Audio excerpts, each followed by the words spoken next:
সারদাকাণ্ডে বালুরঘাটের তৃণমূল প্রার্থী অর্পিতা ঘোষকে নোটিশ দিল এনফোর্সমেন্ট ডিরেক্টরেট। রবিবার তৃণমূল প্রার্থী নিজেই একথা জানিয়েছেন। অর্পিতার বক্তব্য, সারদার একটি চ্যানেল সংক্রান্ত তথ্য সরবরাহের জন্য ইডি তাকে ডেকেছে। ওরা জানতে চেয়েছে আমার কাছে যে আমার কাছে ওই অ্যাকাউন্টসটা আছে কিনা, আর হচ্ছে ওই যেটা পেপারস আর কি, দিল্লির যেটা মিডিয়ার যে মূল কাগজটা লাগে সেইটা আছে কিনা। তো আমি ওদের এমনি ফোনে ওই যে মানে যে কাগজগুলো দিয়ে মিডিয়া মানে এরকম একটা চ্যানেল করতে গেলে যে ইনফরমেশন ব্রডকাস্টিং এর যে পেপারস গুলো থাকে সেইগুলো আমার কাছে আছে কিনা। তো আমি এমনি ফোনে জানিয়েছি যে ওগুলো, আমি তো অফিসিয়াল কাজে ছিলাম না, আমি এক্সিকিউটিভ এডিটরে ছিলাম।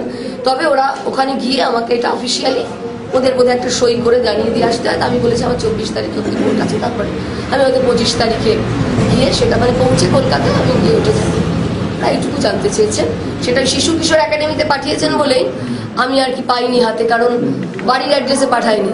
তো ন্যাচারালি আমি তো আর শিশু কিশোর একাডেমিতে এখন for the time being resign করেছি, সেই জন্য ওদের সঙ্গে আমার যোগাযোগটাও নেই।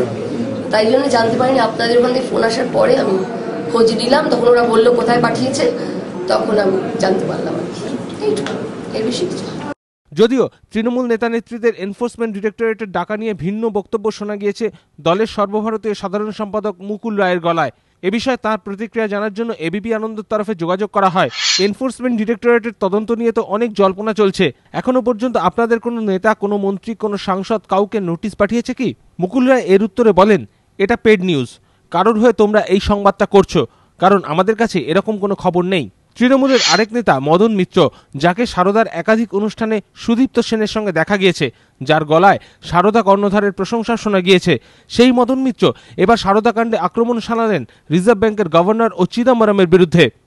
কেন্দ্রীয় সরকার আর রিজার্ভ ব্যাংকের গভর্নর, আমি এই মঞ্চ থেকে দাবি করছি, যদি হিম্মত থাকে ওই এনফোর্সমেন্ট ডিরেক্টরেট অথবা আর যারা যারা আছেন, শুধু আমাদের তালিকা কেন, রিজার্ভ ব্যাংকের গভর্নর তিনি কেন গ্রেপ্তার হবেন না?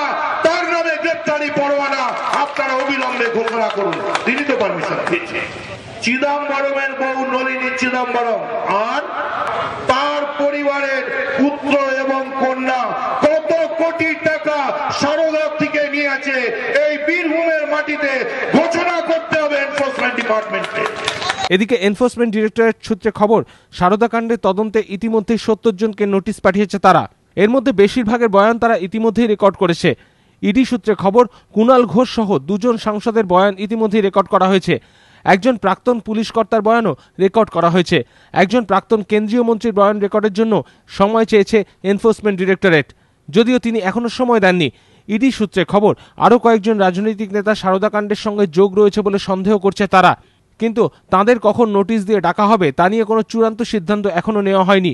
ইডি সূত্রে জানা গিয়েছে, নির্দিষ্ট তথ্য প্রমাণ জোগাড়ের কাজ চলছে, যার বিরুদ্ধে যখন তথ্য প্রমাণ পাওয়া যাবে তাকে তখন ডাকা হবে। এবিপি আনন্দ।